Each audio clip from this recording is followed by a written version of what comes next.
And good afternoon. Happy New Year. Welcome into Market Talk, the first Market Talk episode of 2022. Thank you so much for joining us and making us part of your day. I'm your host, Jesse Allen. You can find us online, markettalkag.com. That is our home on the web. Markettalkag.com is our website.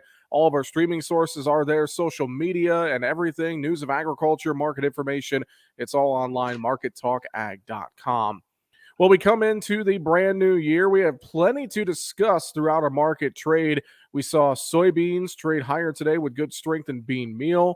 Wheat and corn, on the other hand, though, it was a down day. A lot of things to really take into consideration here with these markets as we move into the new year. Let's talk about it. Let's bring in our good friend John Heinberg with Total Farm Marketing joining us here this afternoon. And John, good afternoon to you, my friend. Happy New Year. How are you?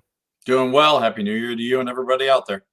John, we have no shortage of topics to discuss in the market trade. Looking back to last week, we got some of that choppy holiday trade. We got some of those volatile swings just with the low volume in the markets. But we move into this week thinking, okay, we're going to get new money flow in. We're going to start to look closer at the South American weather forecasts. And then today we started with strong overnight strength, and that really gave way about mid-morning. Soybeans have been able to recover today, but quarter wheat under pressure. What do you make of just the overall tone we saw here on Monday in the grain market? Well, let's go ahead and start off with that soybean market. Still finished, sitting in double digits higher as we're getting close to the close here today. And, nice strong overnight session. We faded off some of those highs, so a little bit questionable of where the price strength is and in that regard. But, again, we've got some things to keep an eye on in South America. Obviously, the weather continues to stay dry. We're keeping a focus on what's happening in Argentina and southern Brazil. In fact, even today, one analyst group did chop 11 million metric tons off their Brazilian forecast, and that brings them down to 134, which is a little bit under last year's record crop. So that's some of the strength coming into the market here as we see a little bit of money flow coming in. You mentioned soybean meal, even there today, good strong start to the day. Double top the chart in that March meal at 415 a ton and before backing off. So that's going to be kind of a key area to watch. How does things finish out and where do we go tomorrow? But then you get the negative side, which is still concerning in this market. Weekly export shipment numbers were disappointing, below expectations. That's still something we need to keep an eye on going forward. Those South American beans are starting to show up now as early harvest is kicking in, and that's going to keep some pressure on this market overall, barring, again, some other cuts on the weather front that really can push that soybean meal, as well as just the technical buyers pouring into the market. So, again, good day today so far. Still kind of cautious of where things are, especially with the price action we saw last week, putting that topping action in on Wednesday and then, getting a little follow through going into the end of the week. Even today, again, we're strongly higher and now we're fading back again. So maybe we're at a spot where the sellers kind of kick in and the buyers kind of step to the sidelines on that soybean market as we push up around that 1360 area. Well, as well on the negative side, quarter wheat today under pressure. Really, wheat was kind of the downside leader. The early strength there just turned around. I mean, would you say the quarter wheat markets still maybe a little overbought? Is that part of the reason why we moved this thing to the downside on Monday? I would say all three of the grain markets are in that overbought category right now, with beans probably leading the way there in that regard. But yes, that wheat market, it's a bit of a technical fall apart. You go look at those Chicago wheat contracts. We broke through the 100-day moving average today. Now we're testing the low from mid-December. If that does not hold, we got a probably good chance this market moves down 730 window or even further to the bottom of the trend line, which actually is down around 680. That'd be a pretty big break. I think that's something that's weighing on the grain markets as well, or the corn market specifically, is just that weakness we're seeing on the wheat side, probably more technical than fundamental, at least in this window. But again, we're still concerned about the demand. We got a strong move in the dollar today. So that's coming over and bringing some spilling pressure into that wheat market. And that, again, just kind of acts as an anchor on that corn market today.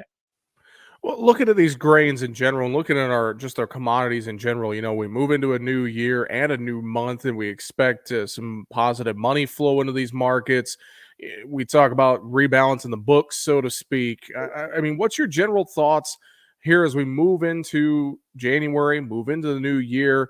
I mean, it still feels like there's a lot of positive fundamentals under this market. It doesn't feel like those have changed just because we flipped the calendar over, John. Very much so. Again, we're probably a little bit more friendly in the corn market than the wheat market than the beans, just given that South American supply coming at us, even if it is limited because of some of the moisture issues that they're dealing with. But you go look at, we got a report coming on the 12th of January. That's going to be a fairly large report in terms of the final estimates for the crop year. Will that be the window the USDA starts messing with some of the demand numbers? That's kind of the expectations that things could be a little bit heavier on that report. So we'll have to see how that all comes together. That may be some of the reasons we could stay pretty choppy between now and then, as these funds are kind of sitting back. They had a good year. They took some profits off the table. Now they're kind of waiting to see what direction we need to go to start 2022. And really, do you want to put your head on the chopping block here going into a major report that's only just a handful of days away? So, like I said, we could see things chop around until those numbers come out and get a clearer path.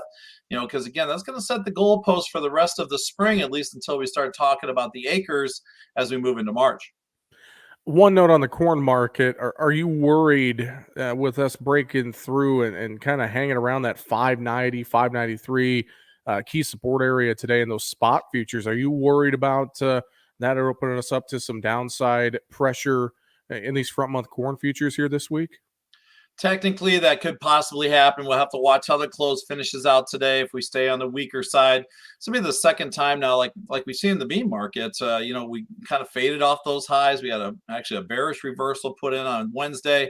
Here we were today, strongly higher. Now we're trading about 14 cents off the high. That kind of opens the door for a possible test. If we can't hold this 590 area, we could break this thing down. We got the 40-day moving average at 582.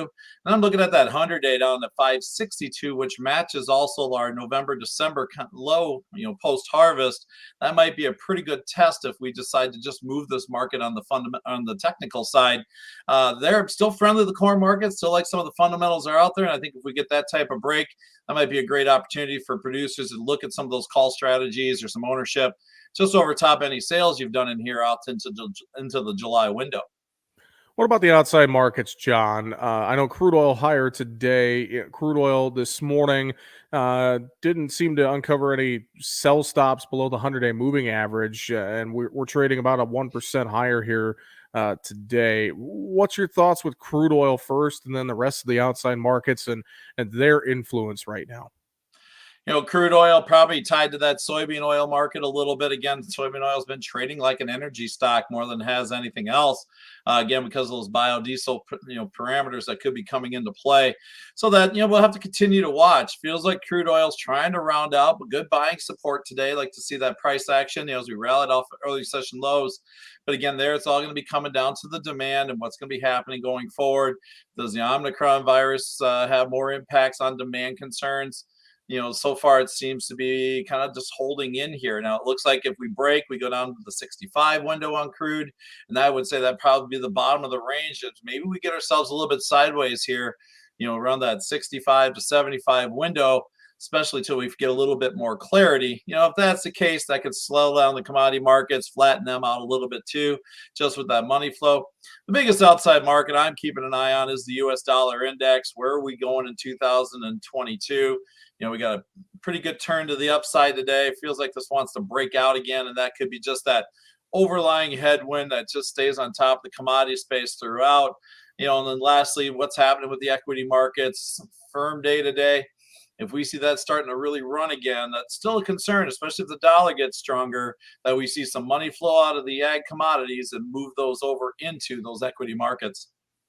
All right, John, let's talk livestock. We got some news this morning. The White House rolling out this action plan, kind of spotlighting challenges in the livestock markets and the meat packing industry. And I know that is being talked about here as we work through the afternoon. And President Biden was meeting virtually with independent farmers and ranchers here this afternoon as they roll out this plan. And not to go too in depth with the plan, I think we're going to be talking about that for the next week or so, really looking at it. But what are your thoughts on this news and how it has or has not played in the livestock markets here today to start the week? Because really, we were fairly quiet on Monday. Yeah, we haven't, and we basically been drifting our prices most of the day to the point it's pretty disappointing price action right now as we just settled up in the cattle market, finishing 60, 70 cents lower in those front months. We're still going to stay tied to what the cash is doing and what we're seeing on the retail market.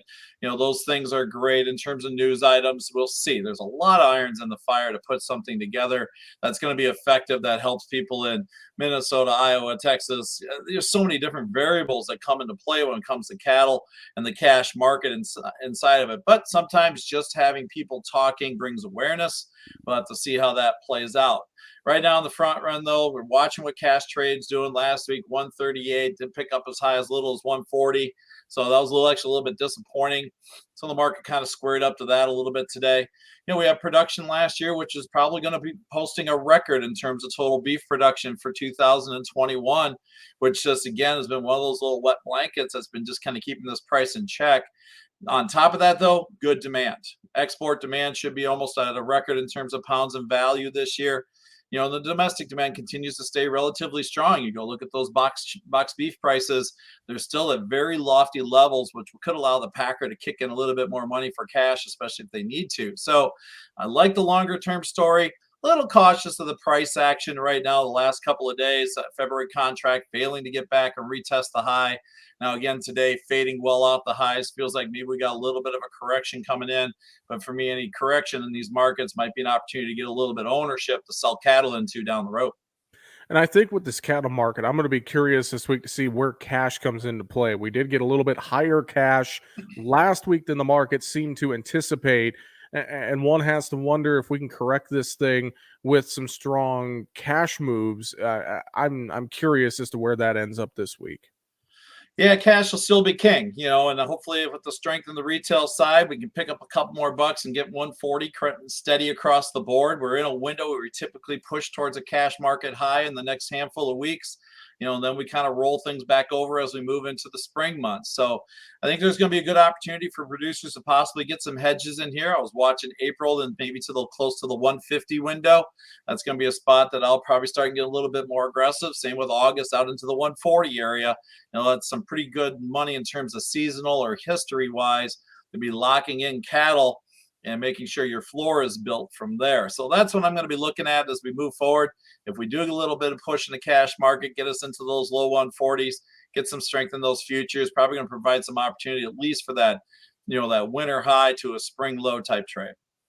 We're supposed to get California's Prop 12 on the books here to start the new year. Are you worried about that? If it does, in fact, go into effect as intended, you worried about that impacting the hog markets here? That's still a possibility out there. The unintended consequences of the legislation sometimes can outweigh really what the impacts are. I don't think that's what's affecting the markets realistically at this time frame. To me, it's still in the hog market. It's all about the premium of the cash market to the index, trading still at a $10 premium over top that index. That's just going to keep some weight on those front months. February hogs rallied out nicely into that 83, 84 window, ran into trend line resistance over top, and now it feels like we got a chance to roll them over, a little bit overbought at this time frame. Again, if we go close this out, supports around 75. So we could see that type of action happening, but still really good strength going out into those summer months. That's going to be tied to those hog supplies that are out there. Again, quarterly hogs and pigs report showed that in terms of the hog numbers. Again, I think we got a chance to target those June and July hogs up into that dollar window. How about the dairy market here as we start the new year, John? What are you seeing there today? Again, continued good strength. February milk over the $21 handle. Getting a little bit pricey on the historical side there, but boy, we've got some good demand on the product side. Cheese prices continue to climb. You got $1.98 on block, so that's a nice value there.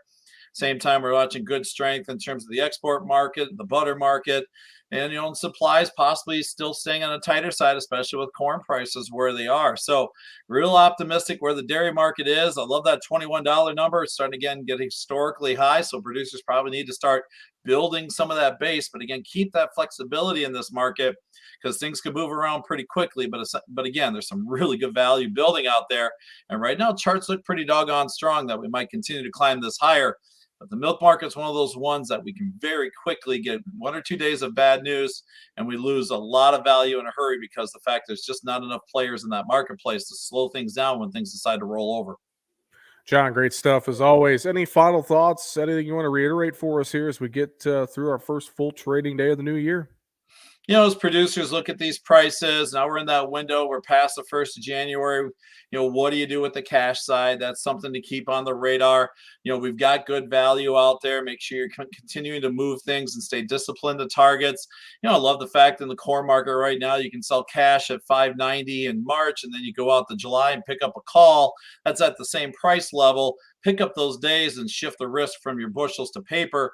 There's some opportunities to do that out there in this market, especially with just the lack of carry that's built in.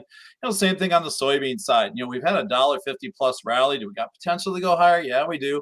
But is it a window we start moving some sales in? Again, when you sell into strength, do it incrementally. But don't forget about those puts. Build that psychological flooring because, again, we're just one headline away from sometimes seeing a black swan event and prices could really roll over. Just be cautious of that January 12th report. Make sure you got your risk managed as we hit those numbers from the USDA. John, if folks need a little advice, a little help from you and the team at Total Farm Marketing, I know it's very easy to do that. How can they get a hold of you guys? Sure, love to chat with them anytime. Feel free to give me a call, 800-334-9779, or shoot me an email at johnh@totalfarmmarketing.com. Again, don't forget our website, totalfarmmarketing.com. I know we got a webinar coming up here for those January numbers, free of charge to producers. Take a look on the site, get yourself signed up. Love to chat with you guys anytime. John, as always, appreciate it, my friend, and I wish you a great rest of your week, and we'll talk to you next Monday. Thank you much. Thank you, and have a great week. John Heinberg with Total Farm Marketing, our guest today here on Market Talk. That's going to do it for our Monday, January 3rd edition of the show. Find us, markettalkag.com. I'm Jesse Allen. Have a great afternoon.